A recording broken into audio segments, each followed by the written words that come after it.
So when talking about the Harrow Way, a friend of mine recently asked the question whether or not that length of road is valid. One of Britain's oldest routes, if not the oldest route, so my immediate response, well, of course it does. Just have a look at some of the maps.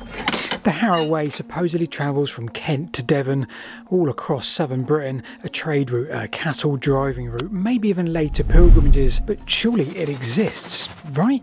So the good news is we think we answered that question, we think we answered it pretty well. However, in doing that, well, we opened up a problem, a can of worms, a mystery that left us stumped with every corner we turned. You see, to answer that question, well, we've had to go on this journey back through time, from modern maps to old maps to really old maps, and then onwards some documentation and Anglo-Saxon charters from over 1,000 years old. That's when things started to get a bit messy, but all that aside, we think we discovered something about prehistory that nobody has learnt to date. It's a new discovery, and I'm so excited to share that with you today on today's journey. Stick around, you're gonna love this one. So that friend in question was this man just here. This is Tom, aka Allotment Fox. Hi Paul, thanks for coming.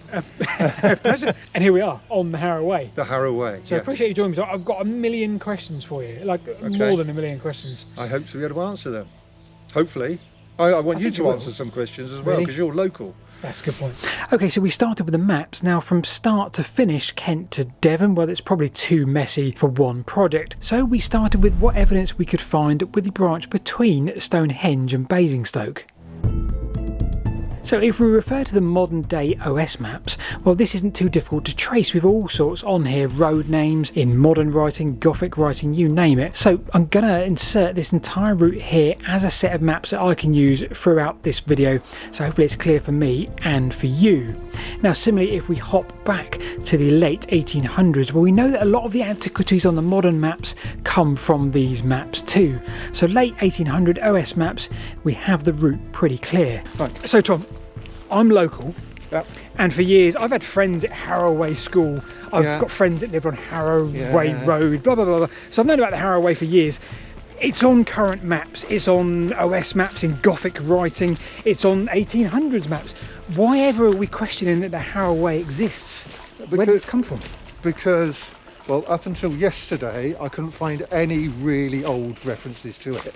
Right, so your initial scepticism was, hang on a minute, let's have a look at this because we don't know. It could be something made up by the antiquarians of the 1800s. I didn't go looking to attack it. No, but I saw something in Gothic lettering on the map and said, is there anything in the Saxon charters of that area that says anything like it? Right, so that's where our initial question came from. So the main question here is, first of all, can we trust these modern OS maps and the 1800 maps as well? So to answer that, we need to go back even further. We need to look at maps that maybe prove that this is older than just 200 years or so. And whilst we don't have the Harrow Way mentioned specifically as a route, because there are no routes mentioned on here, we do see traces of a route that follow its path. A sweeping hook northwest out of Basingstoke above Overton, and a gentle flow of the road linked up. Simpson's 1746 map, Kitchen 1751, and the Rock map of 1769. So I'm walking through this field here to the east of Overton, and we have here the source of the River Test. All of those routes on those maps do one particular thing. They all head to the north of this river, north of Overton and Whitchurch. So whatever we read from this, it is telling us one thing. There was a route here. The modern maps and the recent maps where it states Harrow Way, well, these older maps, they seem to follow the same route, whether they state it or not. So now we need to dig a bit deeper, and this is where things went a bit pear-shaped. So charters. Yeah. So essentially what you do, Tom, and correct me if I'm wrong or wildly inaccurate, is you read an Anglo-Saxon charter from 1,000 years ago, and you get that charter to tell you about the landscape. Yes, they describe, you go up to Bill's Tree, turn right along the old way, head south along the head, down to the River Test, that sort of thing. That's just an example of anybody knew the area would know those places and go, yes, that is your land. So we're describing a boundary, a parcel of land, but we're joining up dots of features in the landscape using a charter. Way marks, So in your quest, Tom, Yeah. to establish if the Haraway is a thing or if it was a thing of antiquity rather than of prehistory or Saxon or whatever, Yeah. obviously your first port of call was to have a look at Anglo-Saxon charters, Yeah. because that's you. Yes. And your first stop was Whitchurch, Whitchurch, yeah. So or as we're the in- locals call it, Wirch. Oh, do they? It said on the southern boundary there is a road called the Hearg. Okay, here is the charter in Old English on the screen. Press pause if you fancy a go at reading it. That's Charter 378. Now, that's all we have from this. Clue 1. Tom's guess was this was south of Whitchurch, not to the north as we've seen on the old maps. But this was only a guess so far based on what the charter route implied. So then we had clue 2. Tom, how do you know that the reference to Haraway was south of Whitchurch? Because the old maps, clearly, it scouts across the top. It was at first guesswork, so it was my theory. Like all good theories, you have to try and prove it. Yep. So I looked for other data, other charters around it, that where it, because there are no man's land between boundaries. Yeah. So if I can find a charter to the south Yeah. that said Hallways, then I could prove that it was on the south boundary. And he did indeed with a charter to the south. Again, it talks of the Chalk Gravus. Could be Chalk Pit, but we have a lost estate of Chalgrave.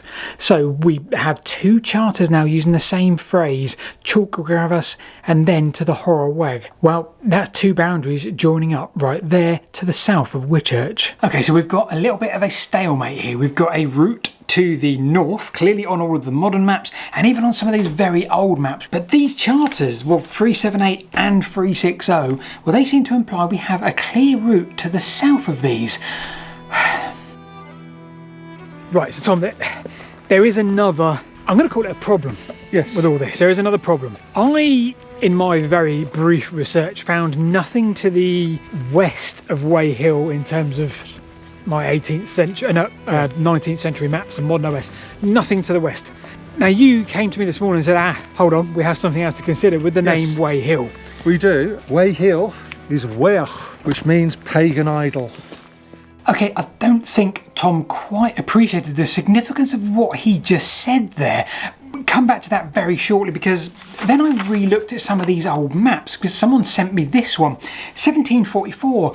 Now this is really the same date as some of the other maps. It depicts the Haraway, but I looked a bit closer at this one, and it's different to the others with one real key difference. You see, this map, it depicts the Haraway going south of Overton and Whitchurch. Well, all of a sudden, this now agrees with the Anglo-Saxon Charter.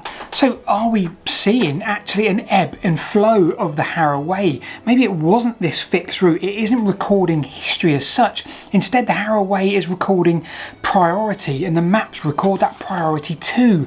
They're not depicting a single route. They're ebbing and flowing. Eras change, routes change, but the flow still goes in the same direction. So let's go back to that point Tom talked about, because he suggested that the Way Hill could actually mean this pagan idol, and that's absolutely blown my mind because of one particular man with one particular journey. A man called Pythias, who was a Greek traveller, 300 BC, so Iron Age Britain when we're seeing hill forts in use. This guy from Marseille travelled up to Britain, and he talked about a temple. Now, a lot of people assume that this temple is, of course, Stonehenge. All of a sudden, perhaps now we're not seeing Stonehenge as the temple, we're seeing Way Hill as this pagan idol, and we're seeing the Haraway in use. For that reason, we're going along the Haraway to get to Way Hill, because I can't seem to find any other references to Haraway to the west of Way Hill. This fits perfectly. Have we just discovered something about what Haraway is and about prehistory? Way Hill being the key. So what exactly have we established in this video? Well, we can't say that this route goes this way or here or here. We can say in some ways, like ridgeways, it just flows in a direction, maybe up on the ridge, maybe lower, maybe north of the test, maybe south of the test. It wasn't designed and built to be a well-engineered route controlled by a civilization like a Roman road. Now, Tom's doing a lot more work on this, so you can go subscribe to his channel, the whole series on the routes and the charters in this area. But perhaps perhaps for me the big takeaway here is the Harrow very much behaved like the source of a river, the source of a river test, which is supposed to be behind us. It ebbs and flows with the seasons, and maybe the Harrow did just that. I've been Paul. I'll see you this time next week.